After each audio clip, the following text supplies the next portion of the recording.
Star Wars The Rise of Skywalker is now just 127 days away from its official release by writer and director J.J. Abrams and Chris Terrio, as well as creator George Lucas. This is Mike Zero. Make sure to subscribe if you're new to the channel for future Star Wars content. Now, what's really exciting about Episode 9 is that we do know that this film is going to have a lot of different action-packed sequences, as well as emotional moments in this movie for the main characters such as Rey and Kylo Ren, and even many of the side characters like the Knights of Ren and a whole lot more in this film.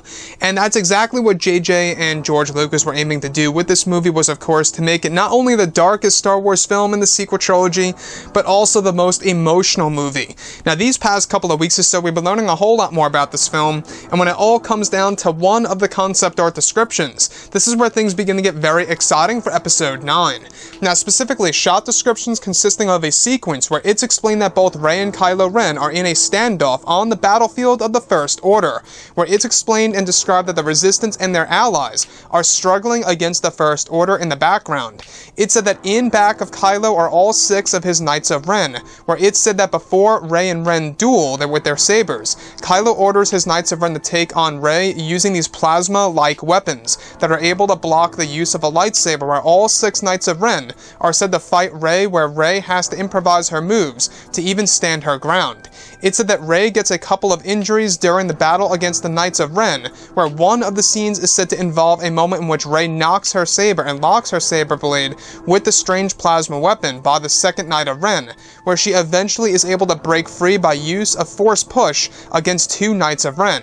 The next describes a sequence in which a total of 4 Knights use their plasma weapons and lock blades with Rey, eventually almost pinning her down to the ground, where Rey uses a surprise attack where she spins and cuts through one of the Knights' armor and helmet, revealing one of their faces.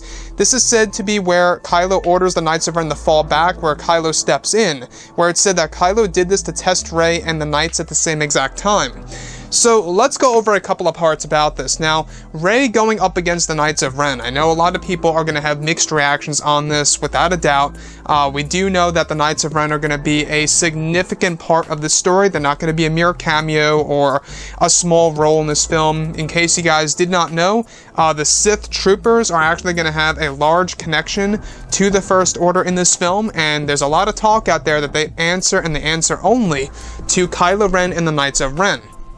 So with that being said, what's really interesting about Episode 9 so far is, of course, the whole Rey and Knights of Ren dynamic and how she is able to go up against the Knights. However, at the same exact time, she is struggling against the Knights of Ren, even with the use of her own lightsaber and the use of the Force itself, because they are using these plasma-like weapons that are able to go up against a lightsaber itself. And it's said that these weapons are not the same exact weapon that we saw Traitor use in The Force Awakens. It's said to be a brand new type of weapon that was crafted by the First Order in order to combat against lightsabers. So I guess on the side of the First Order, they really do have limited resources to even create lightsabers.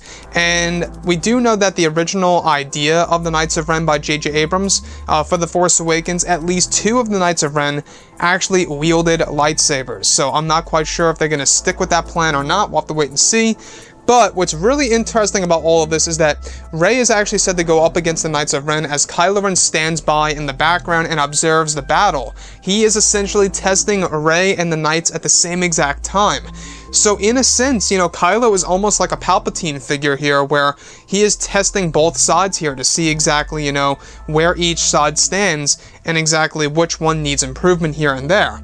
Now, the Knights of Ren, though it seems as so that they are not Force-sensitive per se, alright, but they are very much powerful by use of their weapons and their armor that they use against Rey during the scene. They are said to be very powerful figures in this movie, and that there is going to be a big twist with the Knights of Ren in Star Wars Episode 9, which most likely could very well mean that there's going to be more than 6, and that the other ones that are more, pretty much isolated could very well be the Force-sensitive ones with the lightsabers, for all we know.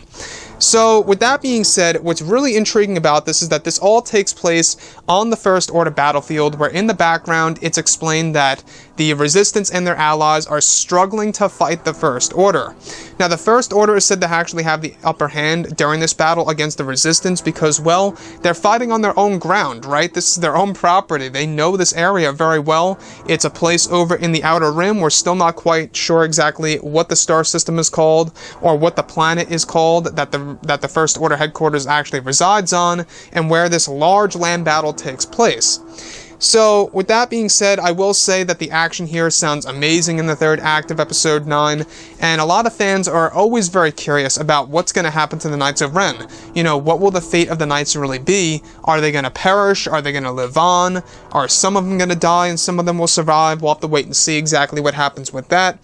So anyways, guys, drop a comment below. Let me know what you think about all of this in the comments, and if you guys did enjoy the content for today, do make sure to drop a thumbs up on this video to support the channel. I thank you all so very much for the kind support, and I'll catch you guys next time.